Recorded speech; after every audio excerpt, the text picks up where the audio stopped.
Bonjour tout le monde. Dans cette vidéo, nous allons faire 10 exercices pour vous permettre de préparer et surtout de réussir le brevet de mathématiques. À la fin de la vidéo, si vous maîtrisez les 10 exercices, cela veut dire que vous êtes sur la bonne voie pour avoir une très bonne note en mathématiques. Ici, nous allons faire d'abord un exercice sur les puissances, notamment l'écriture scientifique. Ensuite, un exercice sur les fractions, parce qu'il faut savoir faire des additions, des soustractions et des multiplications avec des fractions. Ensuite, nous allons faire un exercice sur le calcul littéral, développer, factoriser. Ensuite, nous allons résoudre une équation. Ensuite, nous allons faire un exercice d'arithmétique, savoir calculer le PZCD de deux nombres, savoir faire une décomposition en produit de facteurs premiers et surtout, savoir rendre une fraction irréductible en utilisant le PZCD. Ensuite, nous allons faire un exercice sur la proportionnalité et le pourcentage. Ensuite, nous allons faire un exercice sur les fonctions, calculer une image et calculer des éventuels antécédents. Ensuite, nous allons faire un exercice sur le théorème de Pythagore. Donc, après le théorème de Pythagore, nous allons faire un exercice de trigonométrie et nous allons terminer avec un exercice sur le théorème de Thalès, notamment sur la réciproque du théorème de Thalès. Pour ne pas perdre trop de temps, commençons tout de suite par l'exercice 1. L'exercice 1, c'est un exercice sur les puissances, notamment sur l'écriture scientifique. Donc ici, notre objectif, c'est de donner l'écriture scientifique de A. Mais avant cela, il faut savoir à quoi ressemble une écriture scientifique. Une écriture scientifique, c'est une écriture de la forme A fois 10 puissance n. Ici, A est un nombre qui est entre 1 et 10, mais le 10, il est exclu. Donc, A, il est entre 1 et 10, mais le 10, il est exclu. Et N, c'est un entier relatif. Donc, N, un entier relatif. Lorsqu'on dit que c'est un entier relatif, cela veut dire que c'est un entier qui peut être positif ou négatif. Maintenant qu'on a la forme d'une écriture scientifique, maintenant, on va répondre à notre question. Donc ici, comme la multiplication est commutative, nous allons dans un premier temps calculer les facteurs qui ne sont pas sous forme de puissance de 10. Donc ici, on va faire 150 fois 8 divisé par 6. Donc d'un côté, je calcule les facteurs qui ne sont pas sous forme de puissance de 10. Donc je multiplie par. Donc ici, je vais mettre les facteurs qui sont sous forme de puissance de 10. Donc 10 puissance 3 fois 10 puissance 5 sur 10 puissance 7. Donc ici, si je fais 150 fois 8 divisé par 6, je trouve 200. Donc fois, ici je vais appliquer les propriétés sur les puissances. Donc lorsque vous avez 10 à la puissance n fois 10 à la puissance p, c'est tout simplement égal à 10 à la puissance n plus p. Donc ici, au numérateur, je vais avoir 10 à la puissance 3 plus 5, c'est-à-dire 10 à la puissance 8. Donc ici, 10 à la puissance 8 sur 10 à la puissance 7. Et à partir de là, je vais appliquer encore une autre propriété. Si vous avez 10 à la puissance n sur 10 à la puissance p, c'est égal à 10 à la puissance n moins p. Donc ici, je vais faire 10 à la puissance 8 moins 7, et 8 moins 7, c'est égal à 1. Donc ici, j'aurai 200 fois, donc 10 à la puissance n moins p, c'est-à-dire 10 à la puissance 8 moins 7, ce qui est égal à 1. Maintenant, la forme que nous avons ici n'est pas encore la forme que l'on veut obtenir. Parce que ici, notre A, il doit être entre 1 et 10. Alors que ici, nous avons 200. Ce qui veut dire que 200, nous allons l'écrire différemment. Donc ici, 200, on va dire tout simplement que c'est 2 fois 100. Donc ici, fois 10 puissance 1. Mais 100, on sait que 100, c'est la même chose que 10 fois 10. C'est-à-dire 10 au carré. Donc ici, je vais remplacer 100 par 10 au carré. Donc ici, nous avons 2 fois 10 au carré fois 10 puissance 1. Et ici, je vais appliquer encore une propriété. Donc, je vais appliquer encore cette propriété. 10 à la puissance n fois 10 à la puissance p, c'est égal à 10 à la puissance n plus p. Donc, je vais l'appliquer ici. Je continue sur le côté. Donc, a est égal à 2 fois. Donc là, je vais avoir 10 puissance 2 plus 1, c'est-à-dire 10 puissance 3. Donc, voici l'écriture scientifique de A. Maintenant, passons à l'exercice suivant. L'exercice 2, c'est sur les fractions. Ici, nous devons calculer B et donner le résultat sous la forme d'une fraction irréductible, c'est-à-dire une fraction qu'on ne peut plus simplifier. Donc ici, nous avons une multiplication et là, nous avons une soustraction. La multiplication est prioritaire par rapport à la soustraction. Donc, on ne peut pas faire 4 cinquièmes moins 7 cinquièmes. On ne peut pas faire ça parce que c'est la multiplication qui est prioritaire. Donc ici, voici ce qu'on va faire en premier. Donc, c'est le calcul que nous allons effectuer en premier. Donc, ce qui veut dire que ici, je vais recopier 4 cinquièmes, donc moins. Là, je dois multiplier deux fractions. Je vous rappelle que pour multiplier des fractions, on multiplie les numérateurs entre eux et on multiplie les dénominateurs entre eux. Là, si on veut, on peut simplifier. Mais si on ne simplifie pas et qu'on calcule comme ça, à la fin, on trouve la même chose. Donc là, on peut calculer directement. Donc, on fait 7 fois 10, donc 70, sur 5 fois 4, 20. Maintenant, je peux faire la soustraction. Mais je vous rappelle que pour faire une soustraction, il faut avoir le même dénominateur lorsque vous avez des fractions. Donc ici, on a un dénominateur qui est égal à 5 et là, on a un dénominateur qui est égal à 20. 20, c'est un multiple de 5. Donc, on peut garder le 20 comme dénominateur commun. Donc, on va dire tout simplement 5 fois combien est égal à 20? C'est 5 fois 4 qui est égal à 20. Donc, ici, je fais fois 4. Et là aussi, je fais fois 4. On a une propriété en mathématiques qui nous dit la chose suivante. On ne change pas une fraction si on multiplie le numérateur et le dénominateur par un même nombre non nul. Donc ici, j'ai multiplié le numérateur et le dénominateur par le même nombre qui est 4. Maintenant, on peut continuer. 4 fois 4, 16. 5 fois 4, 20. Donc, moins 70 vingtièmes. Maintenant, nous avons le même dénominateur. Comme nous avons le même dénominateur, nous allons garder ce dénominateur commun. Donc, le dénominateur commun ici, c'est 20. Donc, au numérateur, on a 16 moins 70. Je continue ici sur le côté. Donc, on a B est égal à... Donc, si on fait 16 moins 70, on trouve tout simplement moins 54. Donc, moins 54 sur 20. Comme on doit rendre la fraction irréductible, donc ici, nous allons simplifier. Donc, on peut simplifier déjà par 2. Donc, B est égal à moins 54 divisé par 2, c'est égal à 27. Donc, ici, on aura moins 27. Et 20 divisé par 2, c'est égal à 10. Donc, ici, nous avons notre forme irréductible. Maintenant, passons à l'exercice suivant. L'exercice 3 porte sur le calcul littéral.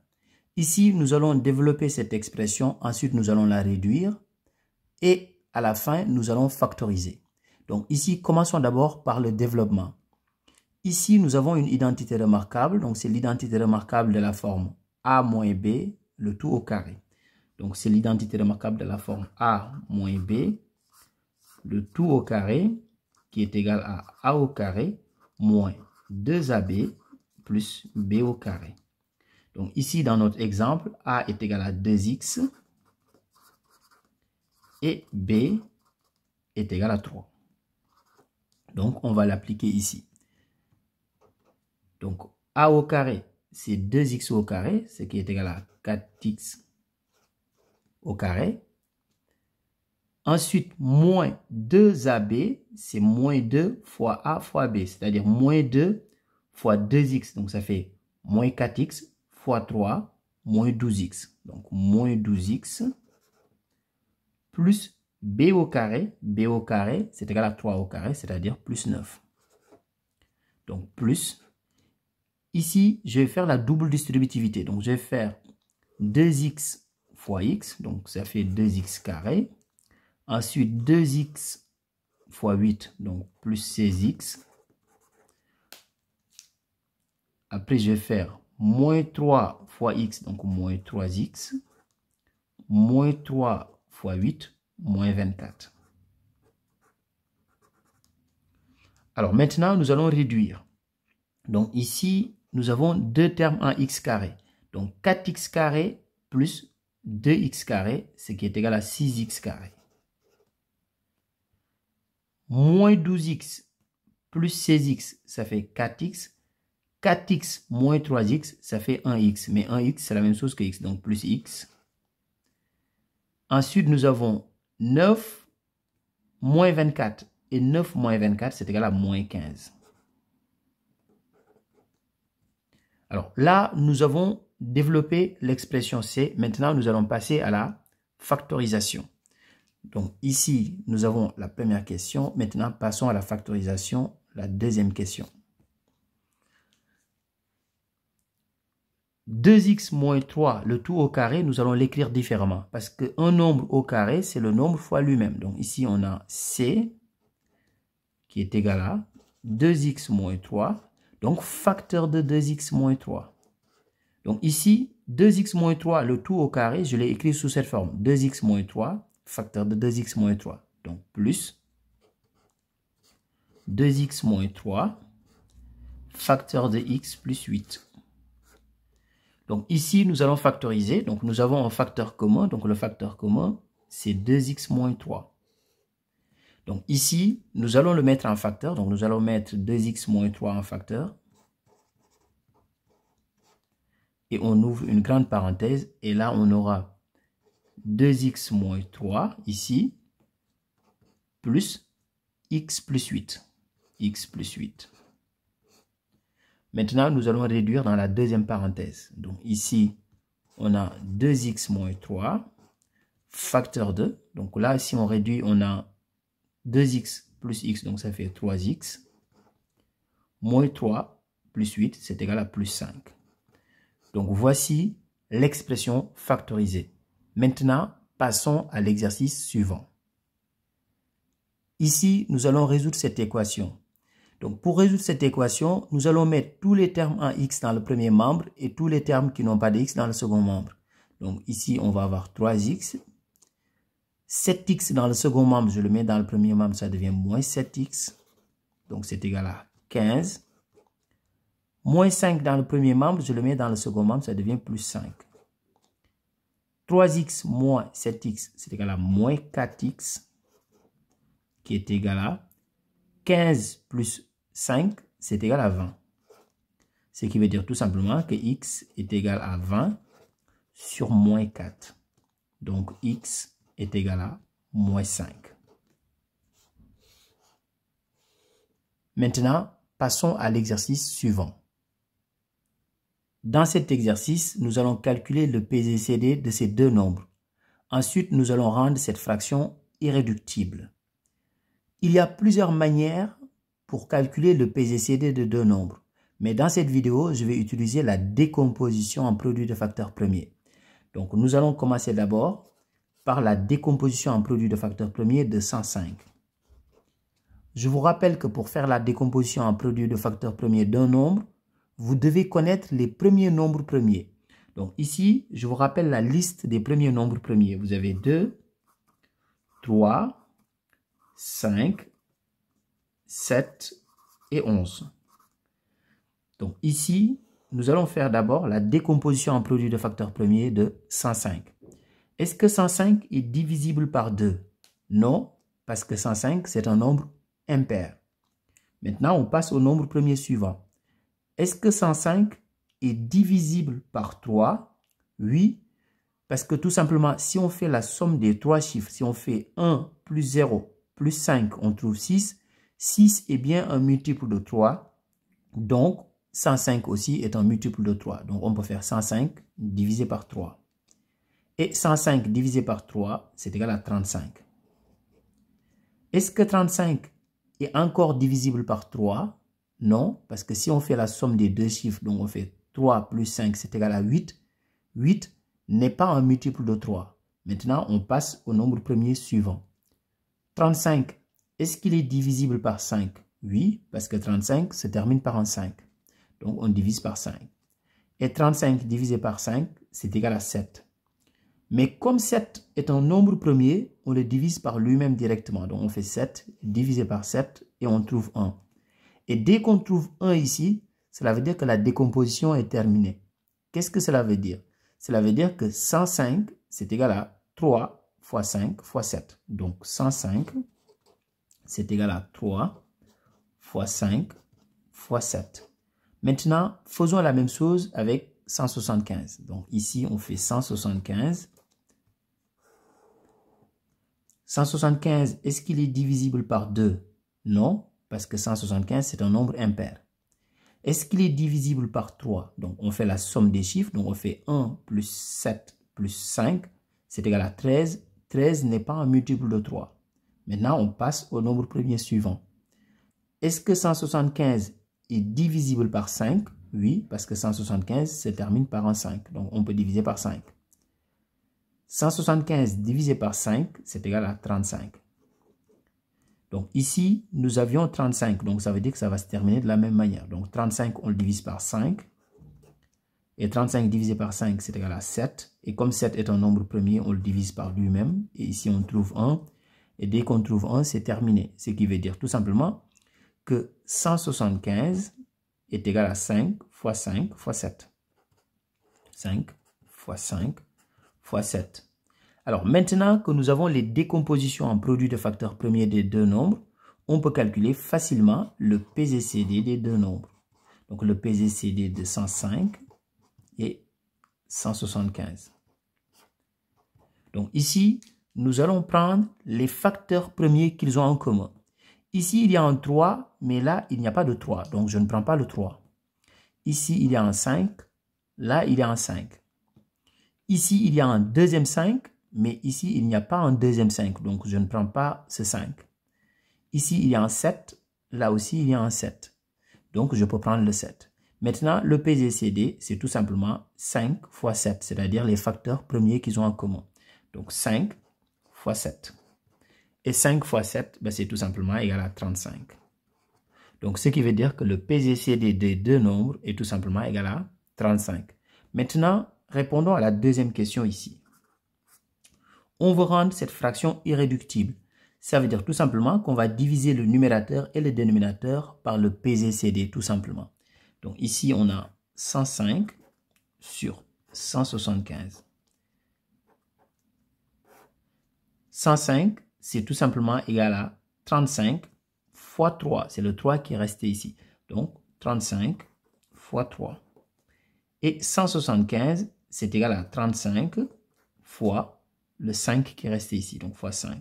Donc, si on simplifie par 35, qui est le PZCD des deux nombres, on trouve tout simplement 3 cinquièmes. Donc, ici, 3 cinquièmes est une fraction irréductible. Maintenant, passons à l'exercice suivant. Cet exercice porte sur la proportionnalité et le pourcentage. Dans une ville de 6000 habitants, on dénombre 1560 enfants de moins de 18 ans. Exprimer en pourcentage la proportion des enfants de moins de 18 ans. Ici, on va faire tout simplement 1760, c'est-à-dire le nombre d'enfants de moins de 18 ans, donc 1760, sur le nombre total d'habitants de la ville, c'est-à-dire 6000. Et si vous faites les calculs, vous allez trouver tout simplement 0,26. Et comme nous devons donner le résultat sous forme de pourcentage, on dira tout simplement que c'est 26%. Ici, n'oubliez pas de faire une phrase réponse. On dira tout simplement que la proportion des enfants de moins de 18 ans dans cette ville est de 26%. Maintenant, passons à l'exercice suivant.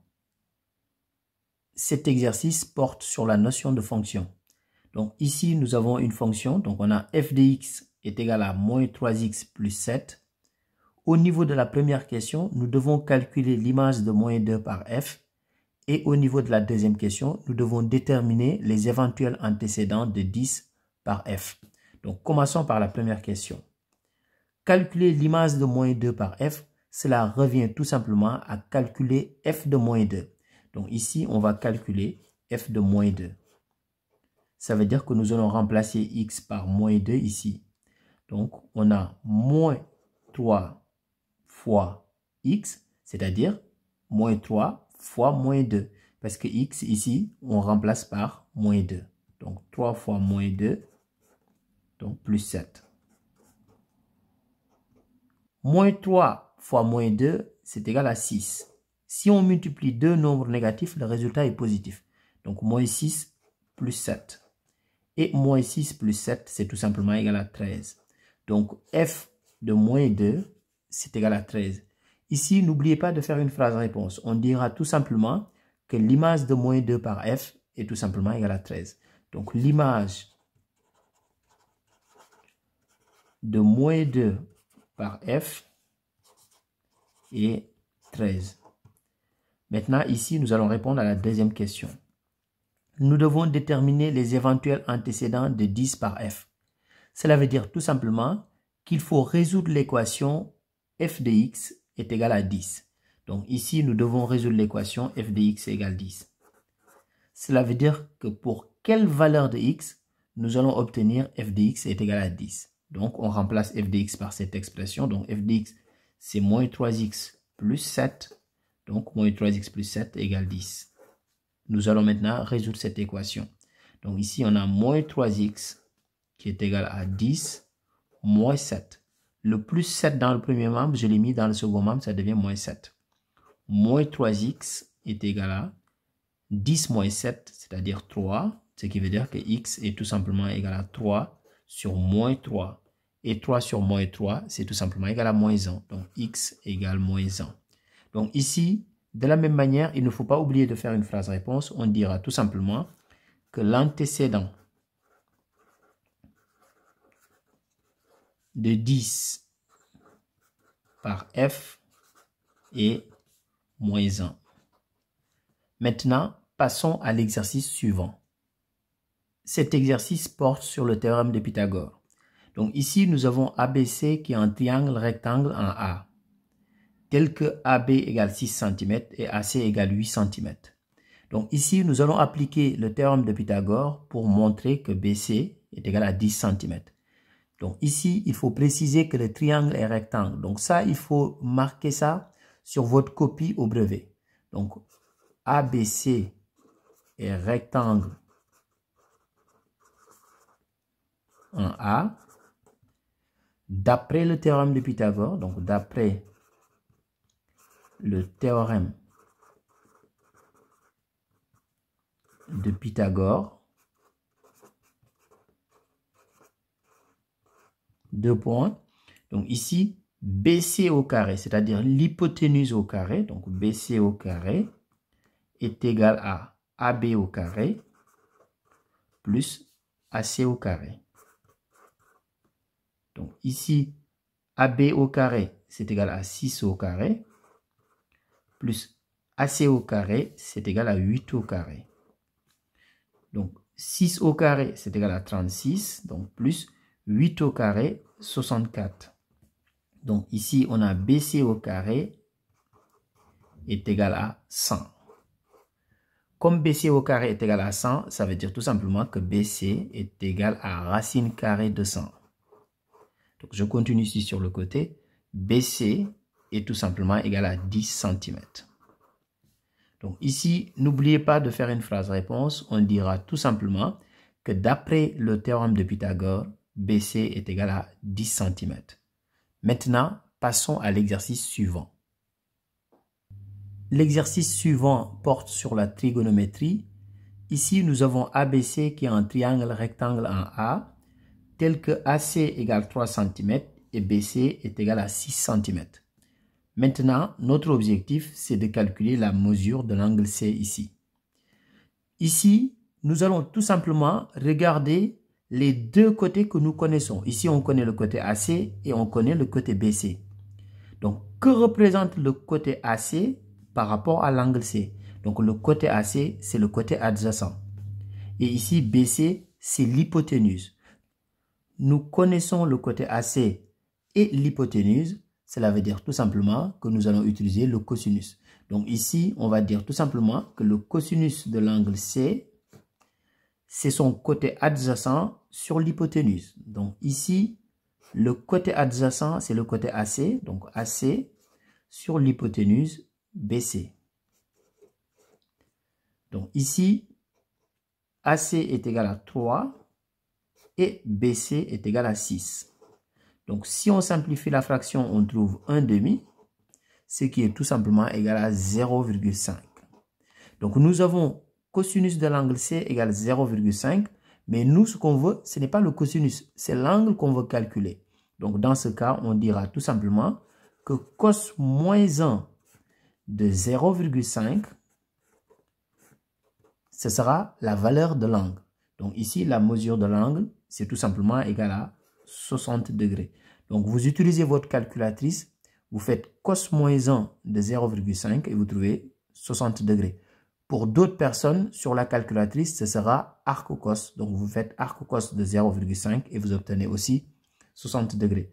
De la même manière, n'oubliez pas de faire une phrase réponse. Ici, on va dire tout simplement que la mesure de l'angle ACB est de 60 degrés. Maintenant, passons à l'exercice suivant. Dans cet exercice, nous allons utiliser la réciproque du théorème de Thalès pour montrer que les droites AB et CD sont parallèles. Donc AB et CD. Donc ici, nous allons commencer par dire que les points AOD et BOC sont alignés dans le même ordre. Donc ici, les points AOD, d'une part,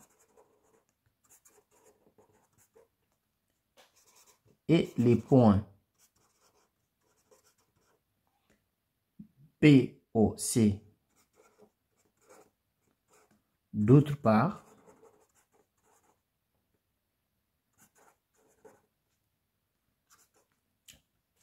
sont alignés dans le même ordre.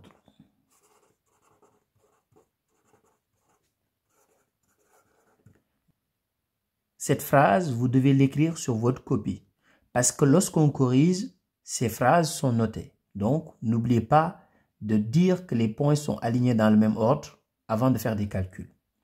Maintenant, ici, nous allons calculer les rapports. On va faire tout simplement OC sur OB d'une part. Ensuite, on fait OD sur OA d'autre part et on va comparer nos deux résultats.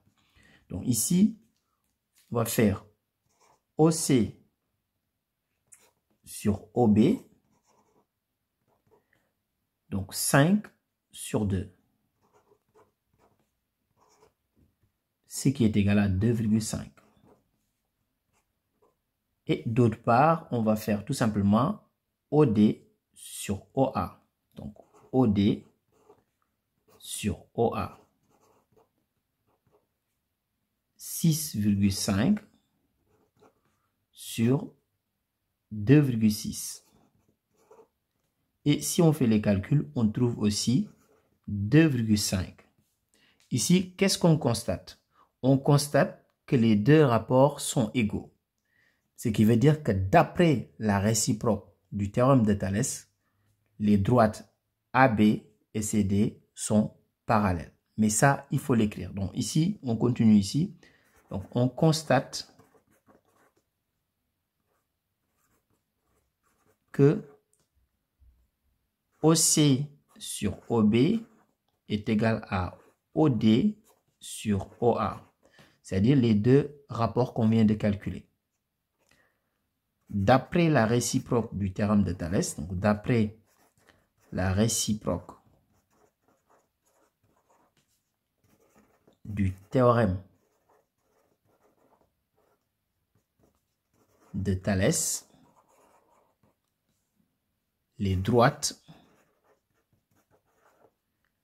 AB et CD sont parallèles. AB et CD sont parallèles. Je pousse un petit peu les cahiers, donc sont parallèles.